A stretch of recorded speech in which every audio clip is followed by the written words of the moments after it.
Next என்ன பண்ணுவாங்க?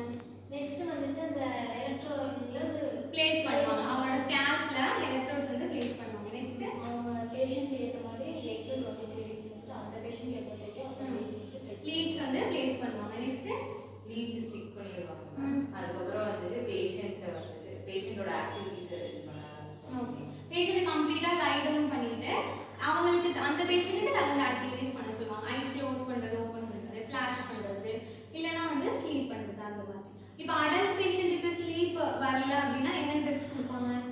Sedation. Sedation கொடுத்து அந்த பேஷண்ட்டை ஸ்லீப் பண்ண வச்சு அதுக்கப்புறம் ஸ்லீப் இஇஜி பண்ணுவாங்க. ஓகேங்களா? ஓகே. தேங்க்யூ. அவங்களோட மெமரி ரீகால் பண்ண முடியாது. பாஸ்ட் லைஃப்பும் சரி ப்ரெசென்ட்டா நடக்கிற சில விஷயங்களை அவங்க மெமரியில வந்து ஸ்டோர் பண்ணி வைக்க முடியாது. அவங்களுக்கு வந்து மெமரி லாஸ் இருக்கலாம்.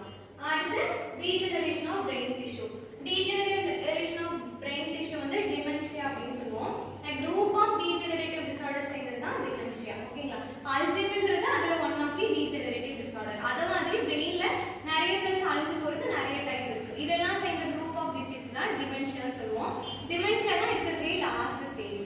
இதெல்லாம் வந்து ட்ரீட் பண்ணாம விட்டுட்டோம்னா கிரானிக்கா ஆகும்போது ஃபைனலா வந்து டிமென்ஷியா வரும். Complete loss of memory. அவங்க பேர் என்ன, அவங்க எங்க இருக்காங்க, எது அவங்க வீட்டுக்கு போற வழி, இந்த மாதிரி சின்ன சின்ன விஷயங்கள் கூட அவங்க மெமரியில இருந்து அழிஞ்சு.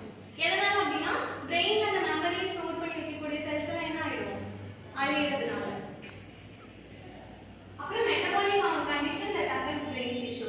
நம்ம பாடி மெட்டபாலிசம் இருக்குல்ல, இதனால அதுல ஏதாவது டிஃபெக்ட் இருந்தா அதனால பிரெயின் டிஷ்யூ அஃபெக்ட் பண்ணும். Hormonal conditions. ஹார்மோன் செக்ரீட் பண்றதுல எண்டோக்ரைன் கிளாண்ட்ஸ் எல்லாமே. அந்த ஹார்மோனல் ஏதாவது இம்பேலன்ஸ் இருக்கிறதுனால வரக்கூடிய disease. Certain disorders of central nervous system. Brain and spinal கார்ட்ல ஏதாவது டிசீஸ் இருந்தா அதையும் வந்து நம்ம இஇஜி வச்சு டயக்னோஸ் பண்ணலாம். ஸ்ட்ரோக். ஸ்ட்ரோக்னா பிளாக்கேஜ் இன் blood vessel. பிரெயினுக்கு போகக்கூடிய blood supply blood vessel வந்து பிளாக்கேஜ் இருக்கும். அதுக்கப்புறம் பிரெயின் டியூமர், பிரெயின் டெத், இது எல்லாமே வந்து